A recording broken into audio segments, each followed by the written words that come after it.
All right. So, our main character is a horse.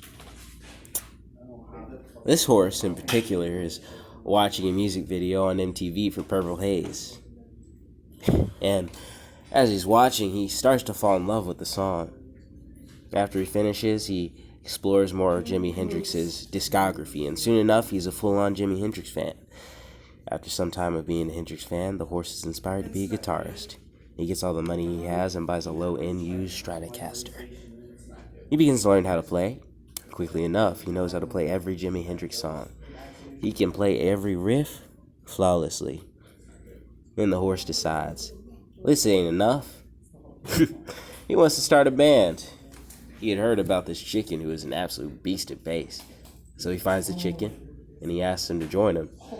The chicken, who has a deep passion for music, accepts gladly. Chicken begins to listen to Jimi Hendrix, and soon enough, he can play the bass of every song perfectly. But the two needed more band members. There's an older cow on the farm who used to play drums. They ask him, would you like to join our band? But the cow seemed sad. The cow said, I would love to, but I sold my drums some time ago. The horse and chicken decided to buy a drum set for the cow. After they presented him with the drum set, the cow jumped with joy. Nostalgia running through his veins. He gets on the drum and rips it. The rumors were true. The cow was a legendary drummer. Flattered by the horse and chicken's efforts, the cow couldn't help but join the band. The cow began to listen to Jimi Hendrix and could play every one of his songs in no time. Now they have three amazing musicians, but something was missing. Vocals. None of them could sing. The chicken then remembers a pig from college who used to be in music class with him. After much searching, they found the pig's whereabouts. It was a farm only 10 miles north. They traveled to the other farm and find the pig. He was working on the field in his farm. They ask him, we're starting a band, but none of us can sing. Would you like to join us? The pig looks at the ground under him, and then at his dirty hooves, and tells him, since I was a boy, my dream had always been to have a career in music. How I ended up here, I don't know.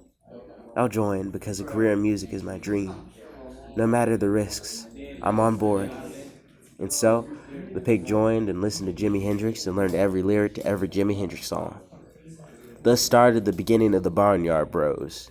At first, they were just a Jimi Hendrix cover band. They received a nice, modest following of fans. They could emulate the Jimi Hendrix experience flawlessly. The resemblance was uncanny.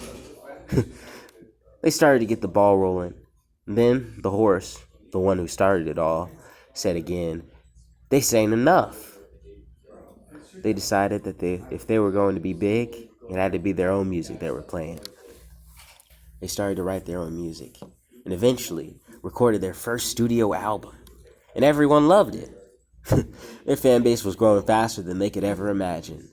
Their album had sold over 1 million copies. Number one on iTunes, number one on Google Play, number one played album on Spotify. They were everywhere. They were the most popular band in the world. Loris's old farmer gets a call. It's from Jimmy Kimmel's manager. Kimmel wants him on the show. Farmer calls up the horse and tells him of this opportunity. The horse is ecstatic. He and his band get to be on TV. What the horse did not know is that his farmer is a huge Jimmy Kimmel fan. It's been his dream to attend the show, but he hasn't had the finances to do so. He asks the horse, please, can you find it in your heart to take me? The horse loved his farmer very much. His farmer was the one who gave him his job. Had it not been for that job, he would have never got that guitar, never started a band, and never would have been in the position he was in. The horse then agrees to take the farmer to see Jimmy Kimmel and decides to give a little more. An all-expenses paid week-long trip to L.A. so the farmer can enjoy the city after he goes to the show. The horse flies to L.A. a week before the rest to finalize the deal. He meets with Kimmel and his manager and signs the deal. It's official. The Barnyard Bros will be on the Jimmy Kimmel Show. The rest of the band and the farmer get on their flights to L.A., but tragedy strikes. An engine fails. The plane is losing stability but can still fly. In a few minutes, the other engine begins failing. The plane begins to plummet. The plane nosedives into the ground and crashes. There are no survivors. Everyone, the chicken, the cow, the pig, and the farmer, gone. The horse hears about the news and begins to break down in tears. "This is my fault," he said to himself. The horse blamed himself for the deaths because he had started this band. They wouldn't be on that plane if he hadn't had the stupid idea to get the band together and go on the Kimmel Show. He canceled his appointment to be on the Kimmel Show, as the Barnyard Bros were no more.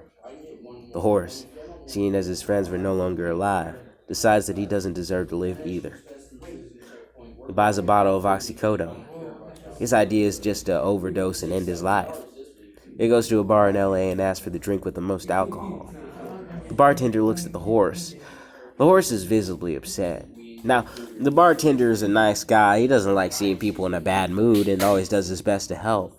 So the bartender approaches the horse and asks him, "Hey, why the long face?"